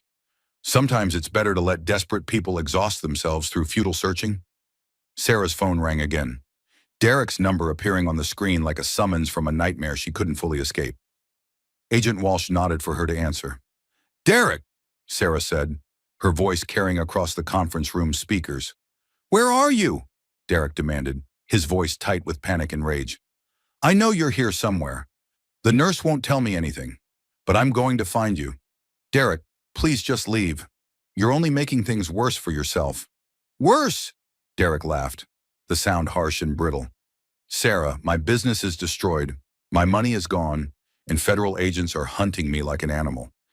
How exactly could things get worse? You could hurt innocent people. You could make it impossible for any judge to show you mercy during sentencing. I don't want mercy, Derek snarled. I want my wife and my child, and I want the rich bastards who stole them from me to pay for their interference. On the security monitors, Sarah could see Derek moving through hospital corridors with increasing agitation, checking rooms and confronting staff members who couldn't provide the information he demanded. His movements were becoming more erratic, more dangerous. Derek, I'm not your property, Sarah said, finding strength in the truth she had been afraid to speak for months. I never was your property. I was your wife, and you destroyed that relationship through lies and violence and theft. You belonged to me the moment you said I do, Derek replied. That baby belongs to me. Everything in your life belongs to me, and no one gets to take what's mine. Rebecca leaned toward the phone. Mr. Mitchell, this is Rebecca Morrison. I want you to understand that Sarah has filed for divorce and obtained an emergency restraining order. Legally, you have no rights regarding her or the baby. Any attempt to contact or approach her constitutes a felony. Legally, Derek repeated mockingly. You lawyers think everything comes down to legal documents and court orders, but some things are more fundamental than law. Agent Walsh was receiving continuous updates through her earpiece, coordinating the tactical response while monitoring Derek's psychological state. He's becoming more unstable, she observed. Subjects in his position sometimes attempt suicide by cop or murder-suicide scenarios when they realize escape is impossible. The clinical assessment sent chills through Sarah's body. She had lived with Derek's escalating violence for months, but the idea that he might try to take her and their unborn daughter with him into death had never occurred to her. "Derek," she said, trying to keep her voice calm and reasonable. "Think about the baby. Think about your daughter. She deserves a chance at life, regardless of what happens between us." "My daughter deserves a father," Derek replied. "She deserves to grow up in a family, not as the bastard child of a woman who destroyed her parents' marriage with paranoid accusations." The distortion of reality in Derek's words was so complete that Sarah finally understood the full scope of his psychological dysfunction. In his mind, he was the victim of Sarah's betrayal rather than the architect of his own destruction. The abuse, the theft, the lies, all of it had been reframed in his narrative as justified responses to her inadequacies. "Derek, I never destroyed our marriage. You destroyed it when you started hitting me. You destroyed it when you started stealing money. You destroyed it when you started sleeping with Jessica Walsh." "Jessica was a mistake," Derek admitted. "A distraction I used to cope with the stress of your constant questioning and suspicion. If you had been a supportive wife instead of a paranoid interrogator, I never would have needed outside comfort."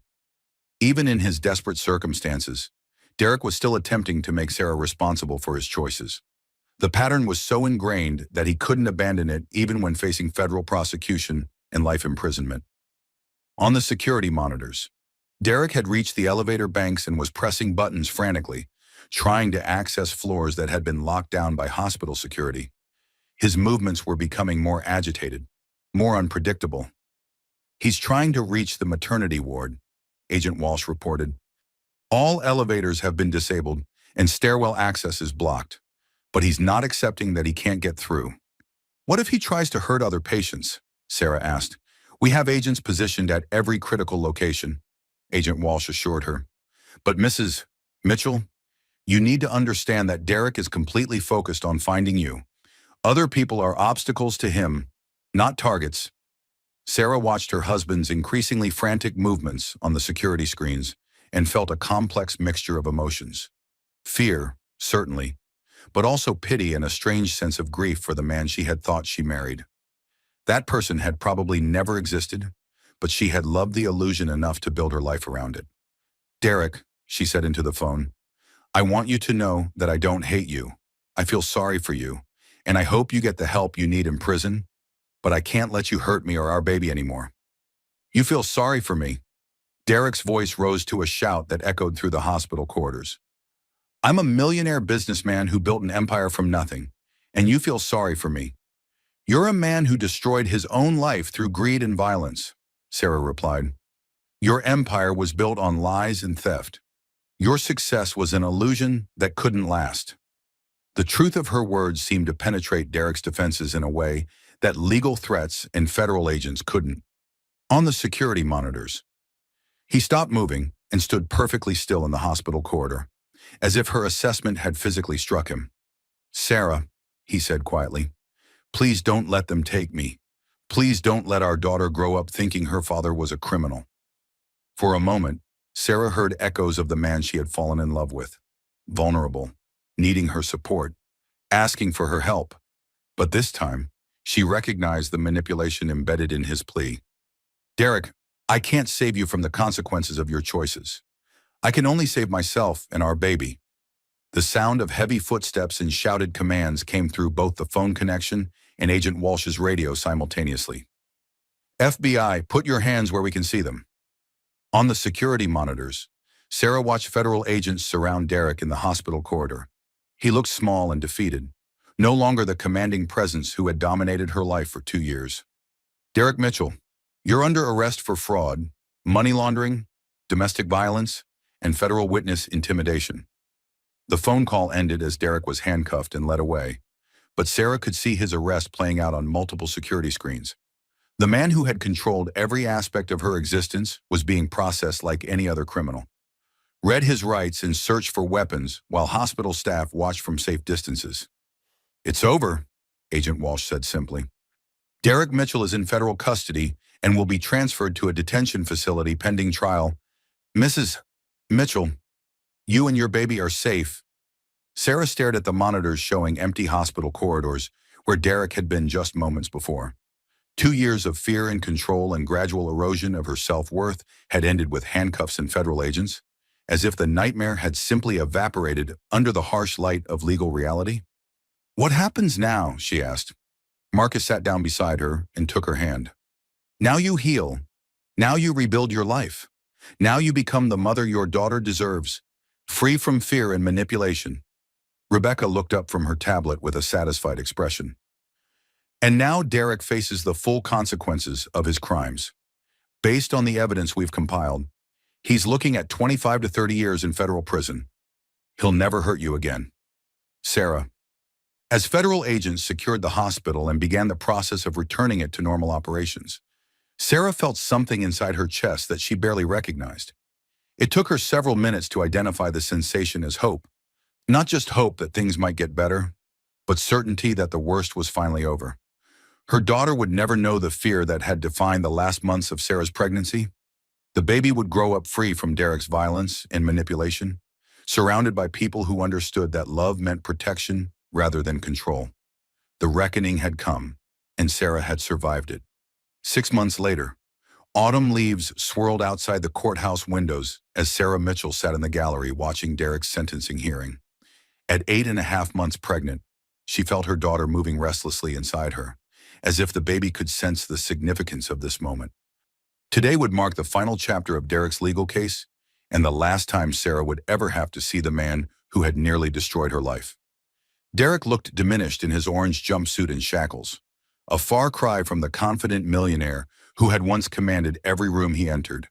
Federal prosecution had stripped away his wealth, his freedom, and his carefully constructed facade, revealing the desperate criminal underneath.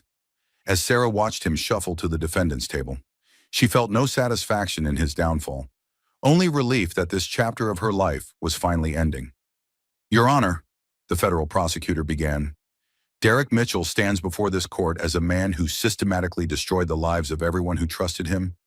He stole millions of dollars from investors, abused his pregnant wife, and threatened federal witnesses.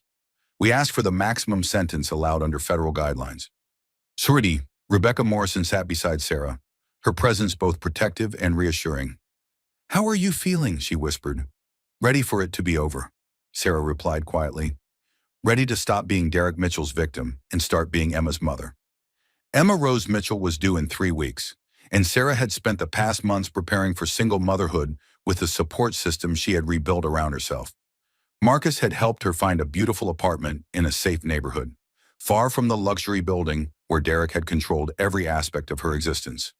Mrs. Thompson had become a surrogate grandmother, offering wisdom and babysitting services with the enthusiasm of someone who had longed for family connections. The judge reviewed Derek's case with the methodical thoroughness that federal sentencing required.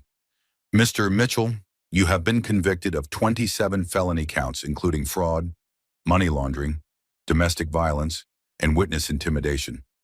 The financial damage to your victims exceeds $30 million. The psychological damage to your wife and unborn child is immeasurable." Derek's lawyer made a perfunctory plea for leniency, citing his client's previously clean record and potential for rehabilitation. But the evidence against Derek was overwhelming, and his behavior during arrest and prosecution had shown no remorse or acceptance of responsibility. "Derek Mitchell," the judge continued, "you are sentenced to 30 years in federal prison without the possibility of parole for 25 years. You are also ordered to pay restitution in the amount of $32 million to your victims." Sarah felt her daughter kick vigorously as the sentence was announced, as if Emma was celebrating her freedom from a father who would never have the opportunity to hurt her. The irony wasn't lost on Sarah that Derek's own crimes had ensured their daughter would grow up without his toxic influence. As court officers led Derek away, he turned to look at Sarah one final time. She met his gaze without flinching, no longer the frightened woman who had apologized for breathing too loudly. Derek had taken 2 years of her life, but she wouldn't give him another moment of her fear. "It's finished," Rebecca said as they left the courthouse. "Derek Mitchell can never hurt you or Emma again." Marcus was waiting for them on the courthouse steps, his familiar presence a reminder of the safety net that had made Sarah's recovery possible. "How do you feel?" "Sweetheart, Free, Sarah said simply. For the first time in years, I feel completely free. 3 weeks later, Sarah went into labor at Manhattan General Hospital, the same place where her nightmare with Derek had ended and her new life had begun. Marcus delivered his goddaughter with the skill of a surgeon and the tenderness of a grandfather, while Mrs. Thompson held Sarah's hand and offered encouragement. Emma Rose Mitchell entered the world at 3:17 a.m. on a Tuesday morning. Healthy and perfect, and completely unaware that her birth marked the beginning of a life free from the violence that had threatened her in the womb. She had her mother's dark hair and her grandfather's determined chin, and when she opened her eyes for the first time, Sarah saw nothing but possibility. "She's beautiful," Marcus said, placing Emma in Sarah's arms. "Your parents would be so proud of both of you." Sarah looked down at her daughter and felt a love so pure and protective that it made her previous understanding of the emotion seem pale by comparison. This tiny person would never know fear as a constant companion, would never learn to make herself smaller to avoid triggering someone's anger, would never apologize for existing. "Hello, Emma," Sarah whispered. "You're safe now. You're so loved, and you're completely safe." Mrs.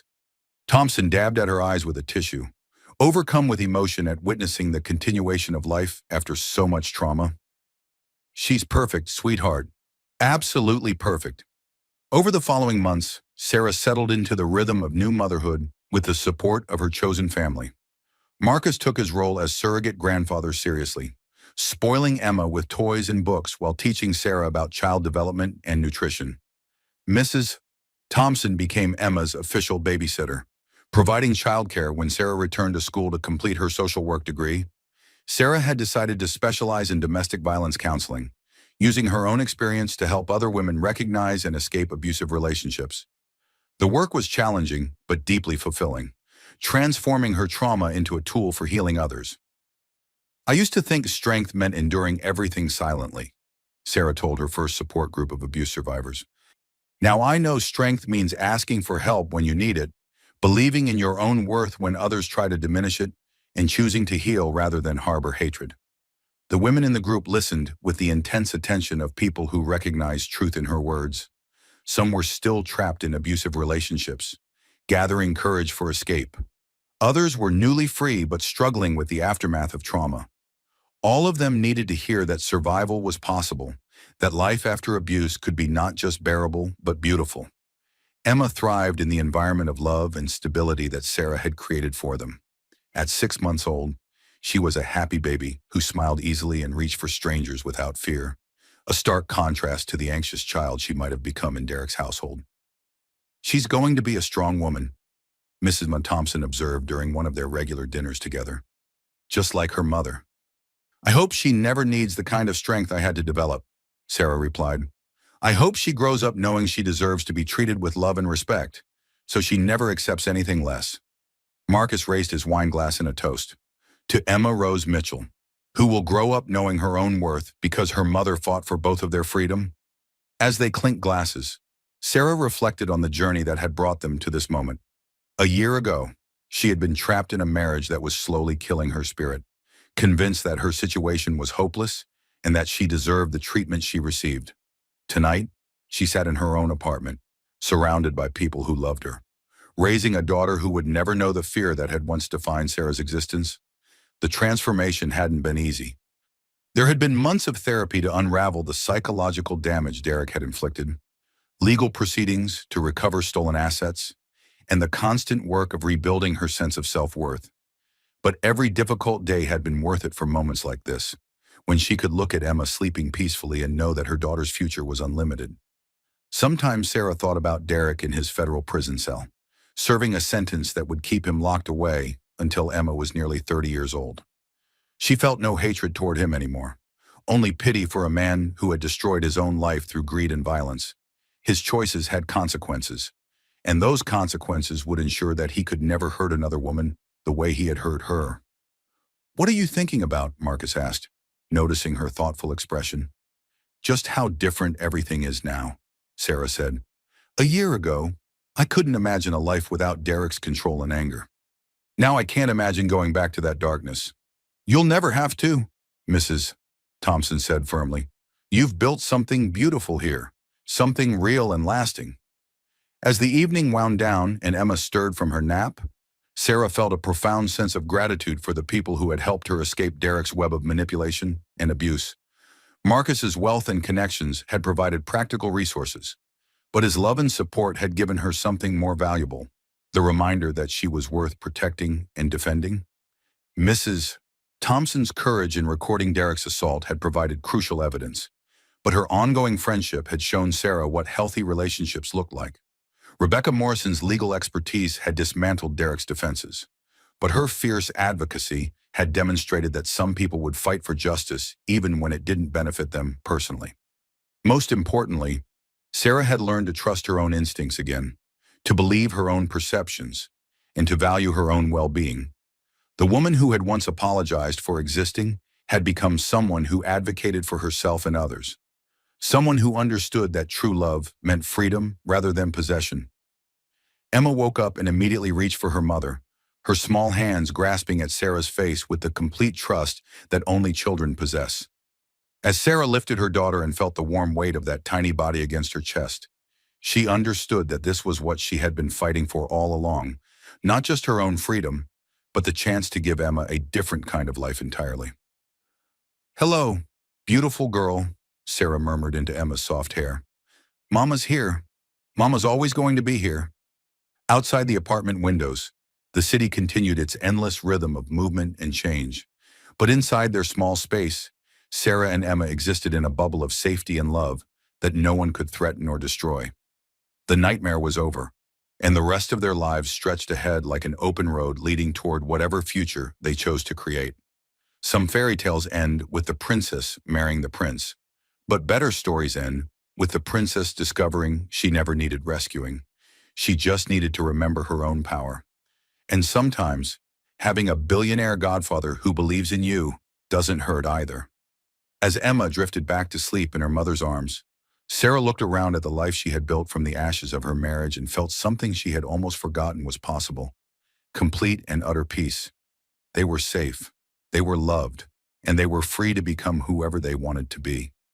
The millionaire who had pushed his pregnant wife down hospital stairs was spending his nights in a federal prison cell, but the surgeon who had been her billionaire godfather was reading bedtime stories to his great goddaughter, while her mother planned a future filled with endless possibilities. And in the end, that made all the difference in the world.